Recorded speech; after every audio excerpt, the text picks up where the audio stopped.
WTC builder भूटानी group के ठिकानों पर छापेमारी, जहां दिल्ली, नोएडा, फरीदाबाद समेत 12 ठिकानों पर छापेमारी। ईडी की टीम ने प्रमोटरों के ठिकानों पर भी मारा छापा। 3400 करोड़ रुपए के धन संग्रहण से संबंधित दस्तावेज मिले हैं। 15 परियोजनाओं के माध्यम से निवेशकों से धन मिला है। कंपनियों के नाम पर एफडी को जब्त किया गया। विदेशों में मनी लॉन्ड्रिंग यानी कि धन की हेराफेरी की गई। 200 करोड़ रुपए सिंगापुर भेजे गए।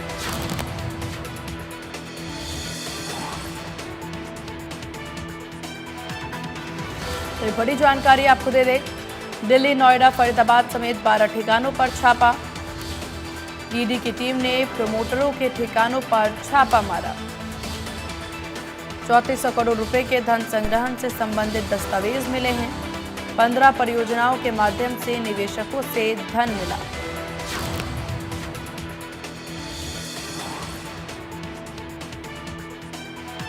डब्ल्यूटीसी बिल्डर दिल्ली, नोएडा, फरीदाबाद समेत 12 ठिकानों पर छापा। ईडी की टीम ने प्रमोटरों के ठिकानों पर छापा मारा। 3400 करोड़ रुपए के 15 परियोजनाओं के माध्यम से निवेशकों से धन मिला। ये बड़ी जानकारी आपको दे दें, गुरुग्राम से बड़ी खबर, डब्ल्यूटीसी बिल्डर भूटानी ग्रुप के ठिकानों पर छापा। ज्यादा जानकारी के साथ संवाददाता गुलशन ग्रोवर हमारे साथ बने हुए हैं। गुलशन, क्या कुछ बड़ी जानकारी ईडी की इस कार्रवाई को लेकर?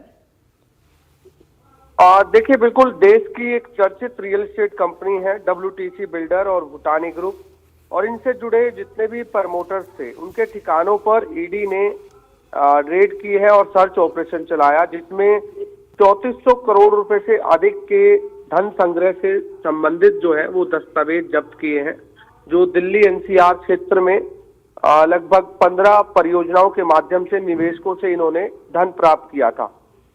इन जो 15 जो परियोजनाएं हैं उसमें इन्होंने काफी जो धन है वो इकट्ठा किया था, और कुछ जो है इन्होंने इसी धन से एफडी भी जो है वो जमा की थी, और उसके बाद अब कंपनियों के नाम पर जो विभिन्न एफडी जो है वो उसको भी ईडी ने जो है अब जब्त कर लिया है।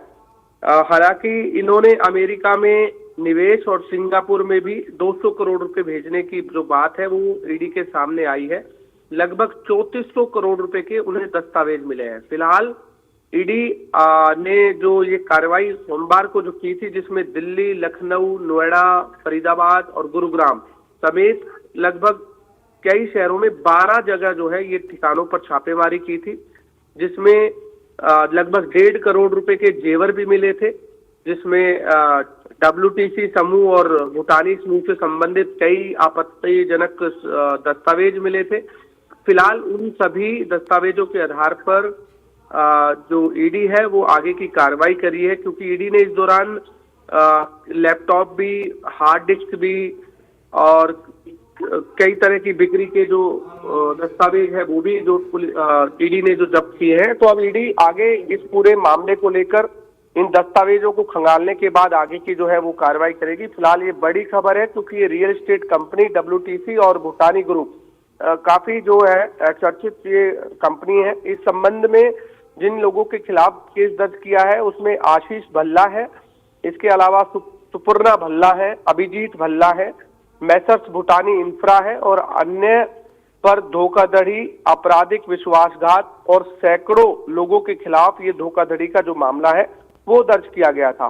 इसके अलावा इन्होंने कई खरीदारों को लालच दिया था, क्योंकि अक्सर हम देखते हैं कि जो बिल्डर लोबी होती है वो खरीदारों को लालच देती है, उसके बाद बड़ी संख्या में उनसे पैसे निवेश करा लिए जाते हैं, और फिर उनको खरीदारों को कोई भी प्रोजेक्ट के नाम पर उन्हें फिर वो प्रोजेक्ट दिया नहीं जाता है। इसी तरह भूटानी ग्रुप ने और डब्ल्यूटीसी ग्रुप ने ऐसा ही सेम किया है, जिसमें इन्होंने सेक्टर 111 से सेक्टर 114 फरीदाबाद में इनकी एक परियोजना जो बन रही थी उसमें निवेश जो है बड़ी संख्या में निवेश कराया खरीदारों से, और उसके बाद प्रमोटर और निदेशकों ने इसमें आपराधिक साजिश रची और प्रोजेक्ट पूरा नहीं किया, और प्लॉट जो जिन्होंने खरीदे उनसे पूरी जो मेहनत की उनकी कमाई थी वो उन्होंने यानी ले ली। उसके बाद भी उन्होंने किसी भी खरीदार को प्लॉट या फ्लैट नहीं दिया। तो अब ईडी लगातार ऐसे बिल्डरों पर शिकंजा कस रही है